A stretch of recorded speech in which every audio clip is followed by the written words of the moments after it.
नमस्कार बच्चों, जय हिंद, जय भारत। मैं संजय चौहान आपका फिर एक बार स्वागत करता हूं डिस्कवरी स्टडी सर्किल के यूट्यूब परिवार में। और आज का जो वीडियो है वो भौतिक विज्ञान यानी फिजिक्स को लेकर है। भौतिक विज्ञान में इससे पहले हम लोग कई क्लास कर चुके हैं और जो इससे पिछली क्लास थी वो हमारी क्लास थी बच्चों किसके लिए, अभिकेंद्रीय बल और अपकेंद्रीय बल के बारे में। ये बातें हमारी हो चुकी थी। आज हम लोग पढ़ेंगे कार्य और ऊर्जा। कार्य और ऊर्जा, आज इन दोनों के बारे में पढ़ेंगे। देखो बच्चों, भौतिक विज्ञान में आपको बताया था फिजिक्स एक ऐसा विषय है जो आम चीजों को, जो मानवीय भावनाओं को नहीं समझता है। ठीक, यानी फिजिक्स में कुछ ऐसी चीजें होती हैं, बहुत सी चीजें ऐसी हैं जिनका हम आसपास के वातावरण से उनका कोई संबंध हमको लगता नहीं है कि जैसा हम सोचते हैं ऐसा होता है। ये कार्य में हम यही पढ़ेंगे। फिजिक्स में कार्य किसको बोलते हैं बच्चों? फिजिक्स में कार्य किसे बोलते हैं? कार्य यानी W किसी वस्तु पर लगाया गया बल, किसी वस्तु पर लगाया गया बल, और बल एक प्रकार का धक्का है या खिंचाव है। किसी वस्तु पर लगाया गया बल और बल की दिशा में होने वाले विस्थापन को यानी S के गुणनफल को हम लोग फिजिक्स में कार्य कहते हैं। ये तो एक परिभाषा ये होगी। फिजिक्स के अंदर किसी वस्तु पर लगाया गया बल और लगाए गए बल के कारण वस्तु में होने वाला विस्थापन को हम कहते हैं बच्चों कार्य, W कहते हैं। अब ये W जो है F इंटू एस पर निर्भर करता है। यानी F मतलब क्या? बल,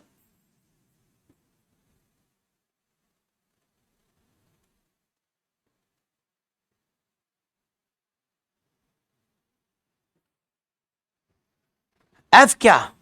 बल, और S क्या? विस्थापन।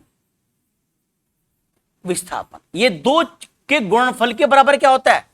कार्य होता है। अब यहां से कई कंडीशन निकलती है। कंडीशन नंबर 1, क्या कभी फिजिक्स में किया गया कार्य शून्य होता है? अगर हम आम बोलचाल में देखें तो हम लोग जो काम करते हैं, मान लिया हम यहां से यहां चले गए, या मान लिया मैं ऐसे खड़ा हुआ, मेरे सिर पर बोझ है, तो काम तो मैं कर रहा हूं ना आम बोलचाल में, पर फिजिक्स में काम नहीं होता है। तो इसी फॉर्मूले के आधार पर हम 3 स्थिति देखेंगे कि किया गया कार्य कब शून्य होता है, कब ऋणात्मक होता है और कब धनात्मक होता है। हाँ बच्चों, कार्य जो होता है ऋणात्मक भी होता है, धनात्मक भी होता है और शून्य भी होता है। ये तीनों कंडीशन होती हैं। किया गया कार्य, पहले देखो धनात्मक कब होगा, पॉजिटिव पहले लेते हैं। किया गया कार्य धनात्मक कब होगा? जब हम किसी वस्तु पर कोई बल लगाते हैं और वस्तु उस बल लगाए गए बल की दिशा में ही विस्थापित हो जाए। कैसे? मान लिया कोई पत्थर है, भारी पत्थर है, हमने ऐसे उठाया, वो पत्थर ऐसे उठा के हमने ऐसे उठा लिया पत्थर, तो यानी हमने ऐसे बल लगाया ऊपर की ओर और हमने पत्थर उठा लिया। यानी हमने जिस तरह बल लगाया उस पत्थर का विस्थापन भी उसी दिशा में हुआ। यदि वस्तु का विस्थापन लगाए गए बल की दिशा में ही हो तो बच्चों उसे बोलते हैं धनात्मक कार्य। क्या बोलते हैं? धनात्मक कार्य। ये कब होगा? जब लगाया गया बल और बल की दिशा में ही वस्तु का विस्थापन हो तो उसे बोलते हैं धनात्मक कार्य। ठीक, अच्छा, दूसरा कब? ऋणात्मक कब होगा? जब हम किसी वस्तु पर बल लगाएं और वो वस्तु हमारे बल की दिशा में विस्थापित ना हो बल्कि उल्टी ऐसे चली जाए तो उसे क्या बोलेंगे? ऋणात्मक कार्य। कैसे? अभी कुछ समय पहले एक मूवी आई थी, सच्चा झूठा या कौन सी थी वो, अक्षय कुमार की।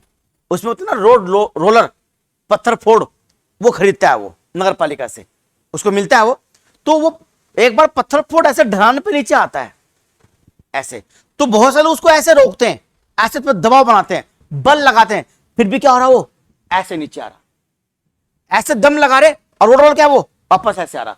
तो हम बल लगा रहे ऐसे, अब वो रोड रोलर पत्थर फोड़ रुक जाए पर वो हमारी तरफ क्या रहा, वापस आ रहा। तो जैसे बल लगाया तो बल लगाया ऐसे, पर विस्थापन ऐसे नहीं हुआ, विस्थापन हमारी तरफ हो रहा है। तो अगर किसी वस्तु का विस्थापन लगाए गए बल के विपरीत हो, लगाए गए बल के विपरीत हो, तो वो कार्य होता है बच्चों कैसा? ऋणात्मक। कैसा होगा? ऋणात्मक होगा। यानी जब विस्थापन क्या हो? बल की दिशा में हो, विस्थापन बल की दिशा में हो तो कार्य ये, और जब विस्थापन क्या हो? दिशा के विपरीत हो, कैसा हो? विपरीत। यानी विस्थापन लगाए गए बल की दिशा के विपरीत हो तो किया गया कार्य कैसा होगा? ऋणात्मक होगा।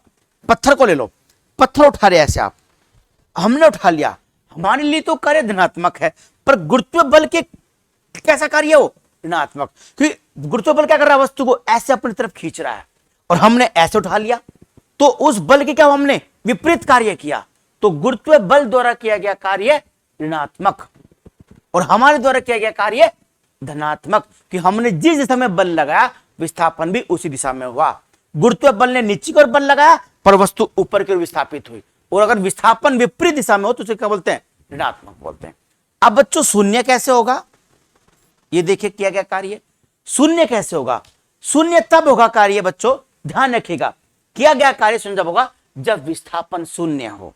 विस्थापन क्या हो? शून्य। जैसे वस्तु ऐसे गोल गोल घूम रही, वृत्तीय गति करती वस्तु का विस्थापन क्या होगा? शून्य होगा। या जैसे मान लिया आपने कोई पत्थर ऊपर फेंका, बॉल ऊपर फेंका ना, ऐसे खेलते हैं बॉल ऊपर डाल के, आपने बॉल फेंकी, बॉल वापस का आपके हाथ में, तो किया गया विस्थापन, किया गया कार्य शून्य। कि विस्थापन क्या है? शून्य। आपने बल लगाया ऐसे, तो बल के दिशा में विस्थापित हुई तो वो तो कार्य हुआ, पर वस्तु वहां से कैसे आगे तुरंत आपके हाथ में आ गई, तो किया गया कार्य क्या है? फिजिक्स की परिभाषा में शून्य।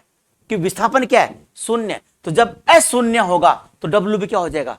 शून्य हो जाएगा। ठीक। पृथ्वी घूम रही सूरज के चारों ओर, क्या विस्थापित हो रही है? विस्थापन तो शून्य है।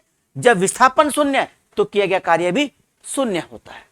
तो फिजिक्स में कार्य क्या होता है? किसी वस्तु पर लगाया गया बल और बल के कारण वस्तु में होने वाले विस्थापन के गुणनफल को क्या बोलते हैं बच्चों?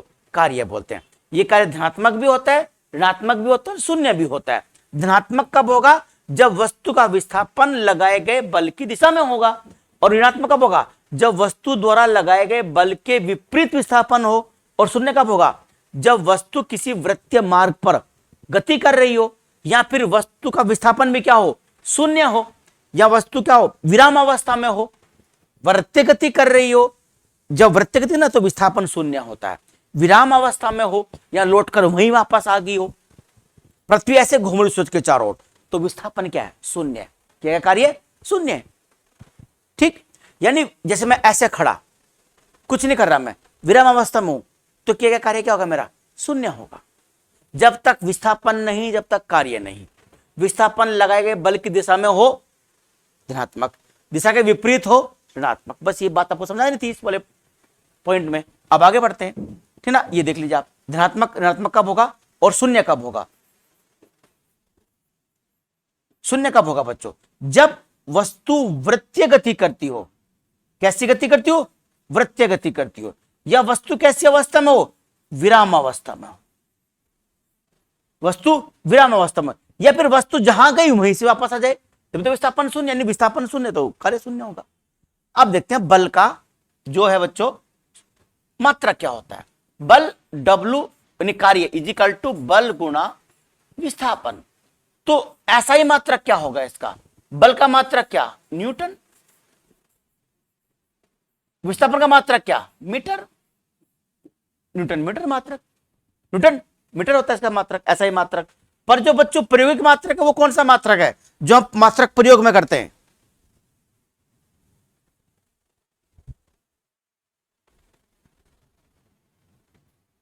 वो जूल होता है बच्चों।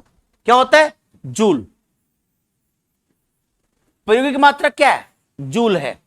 एक सीजीएस पद्धति में इसका मात्रक होता है सेंटीग्राम, सेंटीमीटर, ग्राम और सेकंड पद्धति में। उसे बोलते हैं बच्चों अर्ग। क्या बोलते हैं? अर्ग बोलते हैं। और 1 जूल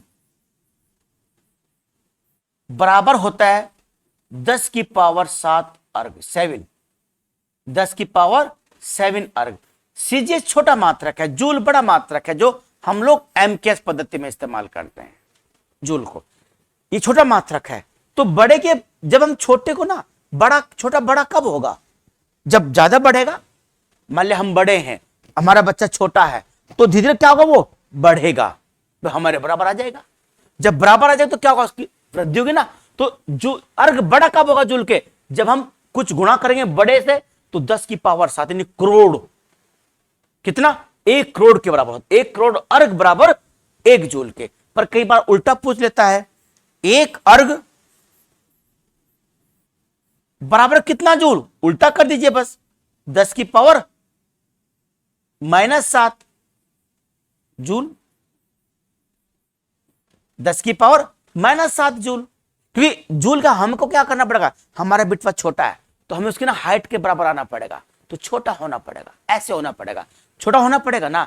जब छोटा होना पड़ेगा तो माइनस में जाएगा, अब बड़ा होगा तो प्लस में। तो जब जूल के बराबर अर्घ होगा, अर्घ छोटा मात्रक है बस याद रखिए, तो 10 की पावर 7 होगा। और जब 1 अर्घ के बराबर जूल होगा तो छोटा आना पड़ेगा, तो 10 की पावर -7 होगा। दैट्स खत्म, ये इसके मात्रक हो गए। अब देखिए, एक कार्य का फॉर्मूला होता है W = F D cos theta. D लिख लो या एस लिख लो, उससे फर्क नहीं पड़ता है। डी भी विस्थापन होता है, एस भी विस्थापन होता है। एफ बल है, थीटा वो कोण है। जब हम किसी वस्तु पर कोई बल लगाते हैं और वस्तु का विस्थापन किसी एंगल पर हो, किसी कोण पर हो, किसी कोण पर हो, से मान लिया कोई वस्तु है, हम उसको ऐसे वो रखी हुई है, उसको ऐसे खींच रहे, तो ना एक बल लग रहा है, हम उसको ऐसे खींच रहे, तो एक एंगल बन रहा है, एक कोण बन रहा है। क्या बन रहा है? कोण। तो जब कोई कोण बनता है, जब कोई एंगल बनता है, जब किसी वस्तु को थोड़ी, हम जैसे ऐसे पत्थर ला रहे, ऐसे खिसका रहे, पत्थर खिसका रहे, तो जैसे बल लगा रहे उसी हिसाब में खिसक रहा है वो। पर हम जैसे पत्थर है नीचे पड़ा, उससे ऐसे डंडा मार रहे पत्थर को, ऐसे खिसका रहे डंडे से, जब ऐसे खिसकाएंगे तो एंगल बनेगा, तो जो कोण बनता है तो यहां शामिल करते हैं। तो W = F × D cos theta. ये क्या होता है आप जानते हैं, कोस थीटा। अगर थीटा एंगल को बोलते हैं, अगर कोस थीटा का मान 90 डिग्री है, कितना है? 90 डिग्री है, तो आप जानते हो कोस 90 कितना होता है? 0। कितना होता है? 0 होता है कोस 90। ठीक। और अगर कोस 0 है तो 1 होगा। क्या होगा? 1 होगा। कोस 0 का मान 1 होता है। हमने पत्थर ऐसे उठाया, ऐसे बल लगा, ऐसी पत्थर आया ऊपर, कोई एंगल नहीं बन रहा, यानी 0 एंगल है। जब 0 कोण है तो थीटा कितना है? 1 होगा। तो F × D, W = F × D कोस, विस्थापन तो हुआ तो D भी है, और थीटा कितना है? 1। तो हमारा कार्य मैक्सिमम होगा, महत्तम कार्य होगा। अगर हमारा कोण कितना है? 0 है, तभी तो कार्य पूरा होगा। और अगर थीटा 90 है, थीटा क्या है? 90 है, तो वो किया गया कार्य 0 होगा। कैसे? सुन लीजिए। यदि जैसे आप ना, जैसे हमारे पश्चिमी यूपी में क्या करते हैं, गन्ने की ट्रॉली भरते हैं, पुली ऊपर ना, पुली ऊपर रखते हैं, बोझ, गन्ने का बोझ जब ऊपर रखते हैं ना सिर के ऊपर, तो जब बोझ गन्ने के सिर पे ऊपर आता है, तो जब आप ट्रॉली में ऐसे लेके चले, यहां से आप सिर पे लेके चल रहे हो, तो विस्थापन तो आपका हो रहा है, विस्थापन तो आपका चल रहा है कि यहां से वहां चले आप, लेकिन जो आपका बल लग रहा है, गुरुत्व बल की विपरीत आप काम कर रहे हैं। क्योंकि आपका ना जो क्या है, वो बोझा सिर पे रखा हुआ है।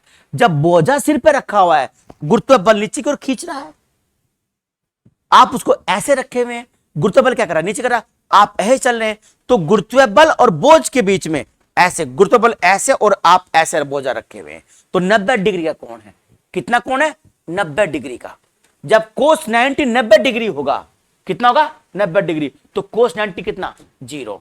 तो W = F × D × 0, कि कोस 90 कितना होता है? 0। तो किया गया कार्य कितना होगा? 0 होगा।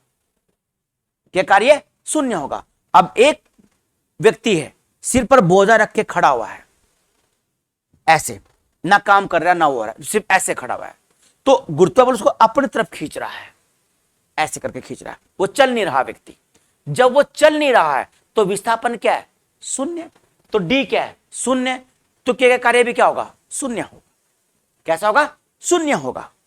अब वो अगर वो बोझ लेके चल पड़े, ऐसे चल रहा है, विस्थापन तो हो रहा है उसका, पर विस्थापन के साथ क्या कर रहा है वो, गुरुत्व बल के 90 डिग्री काम कर रहा है। गुरुत्व बल ऐसे खींच रहा है और बोझ लेके वो ऐसे चल रहा है, ऐसे चल रहा है। गुरुत्व बल नीचे खींच रहा है, वो ऐसे चल रहा है। तो कितना कोण है, 90 डिग्री। तो कोस 90 कितना हो गया, 0 हो गया। तो किया गया कार्य कितना हो जाएगा, शून्य हो जाएगा। तो अगर बोझ लेकर आप चलते हो तो किया गया कार्य शून्य होता है। लेकिन अगर वही बोझ लेकर आप सीढ़ी चढ़ते हो तो वहां किया गया कार्य शून्य नहीं होता है, क्योंकि वहां आपकी स्थितिज ऊर्जा काम करती है, पोटेंशियल एनर्जी काम करती है। वो फॉर्मूला होता है mgh, हाइट, ना स्थितिज ऊर्जा। देखो बच्चों, ऊर्जा तो नहीं, तो ऊर्जा होती है, ऊर्जा भी तो एक प्रकार का कार्य ही है। इसीलिए कार्य का हर मात्रक ऊर्जा का मात्रक होता है। चाहे वो मात्रक जो हो कार्य का, चाहे कौन सा मात्रक हो, वो जूल हो, चाहे वो मात्रक अर्घ हो, कार्य का हर मात्रक क्या होगा, जूल का, इसका ऊर्जा का मात्रक होता है। पर ऊर्जा का हर मात्रक कार्य का मात्रक नहीं होता है। जूल भी अर्घ भी ऊर्जा के भी मात्रक है, जूल भी है, अर्घ भी है, और न्यूटन मीटर भी किसका मात्रक है, ऊर्जा का मात्रक भी है। तो एक बच्चों कार्य का मात्रक ये भी होता है, W = m × GH, जहां पर mgh क्या है बच्चों, स्थितिज ऊर्जा है, पोटेंशियल एनर्जी है। और ऊर्जा भी क्या होती है, एक प्रकार की, ऊर्जा भी एक प्रकार का कार्य होता है। चाहे वो गतिज ऊर्जा हो, गतिज ऊर्जा कितनी, 1/2 mv²। जब वस्तु में गति के कारण कार्य करने की क्षमता आ जाए, गतिज ऊर्जा। जब वस्तु की अपनी स्थिति के कारण कार्य करने की क्षमता आ जाए तो स्थितिज ऊर्जा, स्थितिज ऊर्जा होती है। एक इससे भी होता है। तो जब कोई कार्य होता है पृथ्वी से ऊपर चल के होता है, कि स्थितिज ऊर्जा कहां होगी, जहां पर हाइट होगी वो होगी। मान लिया आप जमीन पर लेटे हुए ऐसे, तो आपकी हाइट तो शून्य है, लेटे हुए ऐसे आप, तो आपका स्थितिज ऊर्जा नहीं है, शून्य आपकी ऊर्जा। पर जैसे आप खड़े हुए और आप ऊपर चले गए, छत पर चले गए, तो आपका पृथ्वी तल से आपकी ऊंचाई बढ़ेगी। तो जैसी पृथ्वी तल से ऊंचाई बढ़ी, अब आप मकान पर चले गए, तो स्थितिज ऊर्जा भी आपके अंदर है। तो जहां पर ऊंचाई होगी वहां पर क्या होगी, स्थितिज ऊर्जा होगी। जहां खिंचाव होगा ऐसे, वहां भी स्थितिज ऊर्जा होगी। बांध है ना, बांध जब पानी भरते हैं तो जितनी ऊंचाई होगी बांध की, उतनी उसमें ऊर्जा क्या होगी, ज्यादा होगी। कम ऊंचाई की ऊर्जा क्या होगी, कम होगी। तो W = mgh भी होता है, क्योंकि ये ऊर्जा के बराबर भी होता है। अगर कोई व्यक्ति कोई सीढ़ी चढ़ रहा है या आप ट्रॉली भर रहे हो, तो ना ट्रॉली में जब भरते हो आप पहले बुग्गी में चढ़ते हो, फिर ट्रॉली में चढ़ते हो। मान लिया ट्रॉली की ऊंचाई 10 मीटर की है, कितने की है, 10 मीटर की। तो आप 10 मीटर ऊंचे चढ़े, या 5 फुट की मान लो, तो या 10 फुट की मान लो, तो आप हाइट आपने पूरी करी। तो जब आप ऊंचाई पर चढ़े हो तो किया गया कार्य कितना होगा, आपका W का होगा। मान लिया आप 50 किलो के हैं, कितने के, 50 किलो के। mg की वैल्यू तो आप जानते ही हैं, g कितना होता है, 9.8 होता है, 9.8 होता है। गुणा कितना, h कितना बताया मैंने आपको, मान लिया h जो वो 10 मीटर का मान लो, कितना मान लो, 10 मीटर का। तो 10 गुना कितना हो गया, 500 गुना 9.8, या इसको आप 10 मान लो, है ना, इसको एवरेज में रखो आप 10 मान लो। जब इसको आप 10 मान लोगे तो कितना हो जाएगा, 5000 जूल। 5000 जूल के बराबर 50 किलो के व्यक्ति ने इतना काम किया है 10 मीटर चढ़ने पर। यानी 50 किलो का व्यक्ति अगर 10 मीटर ऊंचाई पर चढ़ता है तो 5000 जूल के बराबर कार्य करता है। अब इस कार्य करने में कितनी ऊर्जा उसकी व्यय हुई, उसे हम कैलोरी में मापते हैं। किस मापते हैं, कैलोरी में। इसलिए जूल और कैलोरी का भी संबंध होता है, जूल का और किसका, कैलोरी का भी संबंध होता है। तो mgh से भी हम कार्य निकालते हैं कि mgh क्या है, स्थितिज ऊर्जा है, और स्थितिज ऊर्जा क्या होती है, कार्य होती है। ठीक, गतिज ऊर्जा क्या होती है, 1/2 m × v²। ये भी तो एक प्रकार कार्य ही है। ये किसकी वजह से, ये वेग की वजह से, इस तरह का होता है बच्चों। तो ये जो कार्य होता है आपका, इस कार्य में आपको बता दिए 3 फॉर्मूले हम निकालते हैं। W = mg, एक तो देखो W = F × d, यहां लिख लो आप S। एक W = F × d cos theta, और एक W = mgh, जो किससे निकालते हैं, mgh mgh निकालते हैं स्थितिज ऊर्जा से, क्योंकि वो फिजिक्स में सीधे सीधे न्यूमेरिकल नहीं देता है। अगर दे दिया किसी वस्तु पर लगाया गया, किसी वस्तु पर हम 100 जूल बल लगाते हैं, ठीक ना, वो वस्तु बल लगाने पर बल की दिशा में 10 मीटर विस्थापित हो जाती है। कितनी? 10 मीटर। तो W इजिकल टू 100 गुणा कितना? 10, 1000 जूल के बराबर आपने काम किया। यहां वो कह ले कि बल के विपरीत में वो 10 मीटर विस्थापित होती है, तो माइनस में आ जाएगा, तो माइनस 1000 जूल हो जाएगा।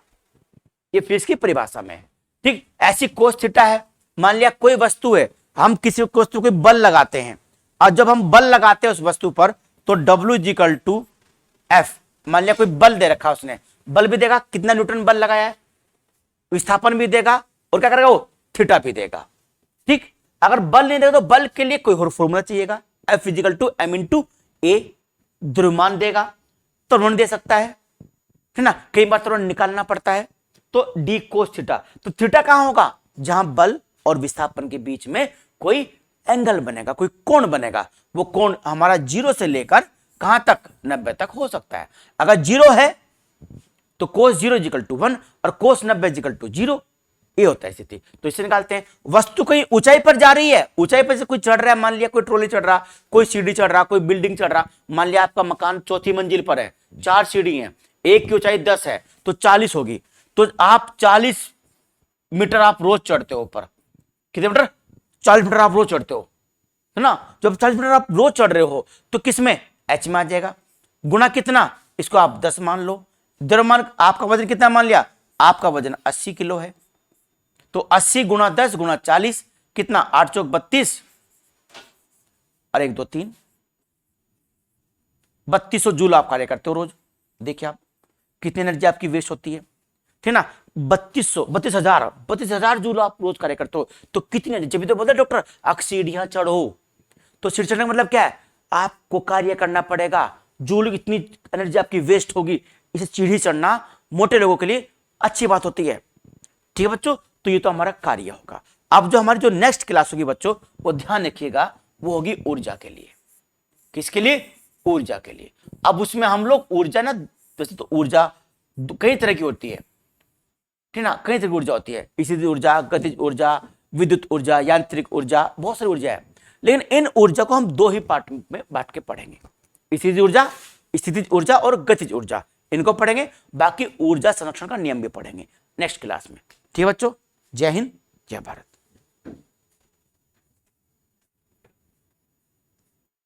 अब आगे इन्वर्टर, अब नहीं